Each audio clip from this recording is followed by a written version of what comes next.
Har'a Janawaarii 17 bara 2026 akka lakkoofsa warra faranjootaatti oolmaa sharafa guyyaa har'aa isinii qabadheen dhufee kan biyyoota 13 karaa baankii, karaa gabaa gurraachaa isinii qabadhee dhufee jira. Viidiyoo koo kana haga dhumaatti na caqasaa. Kanneen akka Ameerikaa doolaarii, akkasuma Awustiraaliyaa doolaaraa, Kanaadaa doolaarii, kanneen akka paawusterlingii, yuuroo, saawudii riyaalaa, dubaay diinaaraa, joordaan diinaaraa, oomaan riyaal, kwaatar riyaal, kanneen kana fakkaatan qabadhee dhufee jira. Viidiyoo koo kana haga dhumaatti caqasaa. Akkasuma laayikii gochuun maatii naa ta'uu hin dagatina isiniin jedhaa. Asumarraan oolmaa sharafa guyyaa irratti darbina.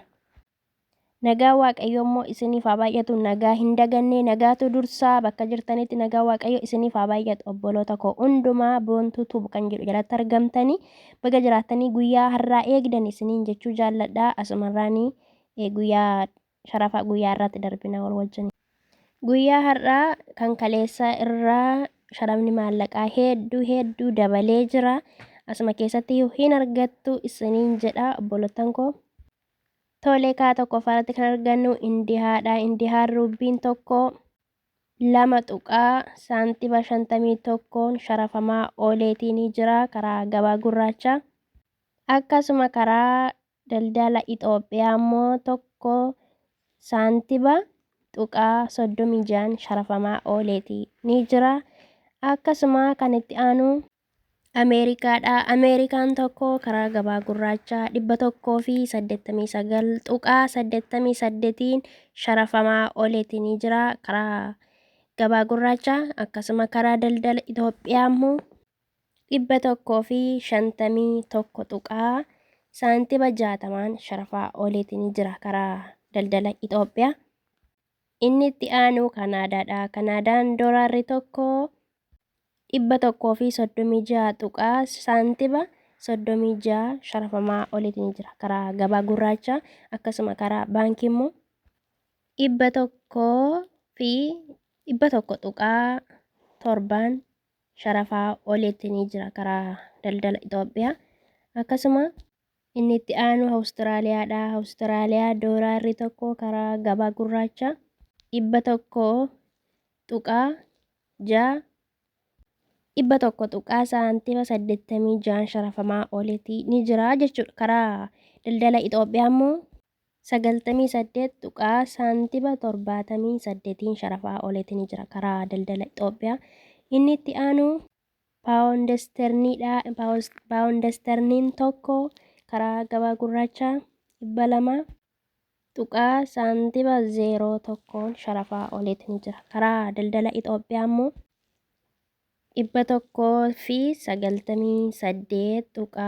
198 sharafaa ooleetii ni jira. Inni itti aanu yuuroodha. Yuuroon tokko 220 saantima 20 sharafamaa ooleetii ni jira. Akkasuma karaa daldala Itoophiyaa 176 saantima 50 sharafamaa ooleetii ni jira jechuudha. Inni itti aanu Kuweetidha. Kuweet diinaarri tokko karaa gabaa gurraachaa 618 saantima 58 sharafamaa ooleetii ni jira karaa gabaa gurraachaa.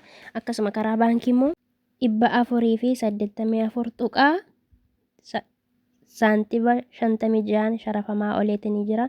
Inni itti aanu Saawudiidha. Saawudii riyaali tokko 50.61 sharafamaa ooleetii ni jira karaa gabaa gurraachaa. Akkasuma karaa gabaa gurraachaa karaa daldala Itoophiyaa jechuutti 40 saantima 40 sharafamaa ooleetii jira karaa daldala Itoophiyaa jechuudha. Inni itti aanu Dubaayidha. Dubaay diraamni tokko karaa gabaa gurraachaa 51 saantima 56 sharafamaa ooleetii ni jira karaa daldala Itoophiyaa. Karaa daldala Itoophiyaa 41 saantima 41 sharafaa ooleetii ni jira karaa daldala Itoophiyaa. Inni itti aanu Bahareenidha. Bahareen diinaarri tokko 504.51 sharafamaa ooleetii jira karaa gabaa gurraacha. Akkasuma karaa daldala Itoophiyaa immoo inni itti aanu oomaanidha. Oomaan riyaalli tokko karaa gabaa gurraacha 490.51 sharafamaa ooleetii jira. Inni itti aanu Kwaateridha. Kwaater riyaalli tokko karaa gabaa gurraacha 50.60 sharafamaa ooleetii jira. Inni itti aanu Joordaanidha. Joordaan riyaalli tokko karaa gabaa gurraacha Joordaan diinarri tokko 260.86 sharafamaa ooleetii jira. Inni itti aanu Israa'elidha. Israa'el shiqil tokko karaa gabaa gurraacha 60.60 sharafamaa ooleetii jira karaa gabaa gurraacha. Odeeffannoo sharafa maallaqaa guyyaa har'aatii qabadhee dhufee kanuma fakkaata. Yaadaaf gaaffii qabdan koomentii irratti naaf barreessaa. Viidiyoon kosii tole laayikii naaf godhaa. Oolmaan guyyaa har'aa kanumaan xumuraa.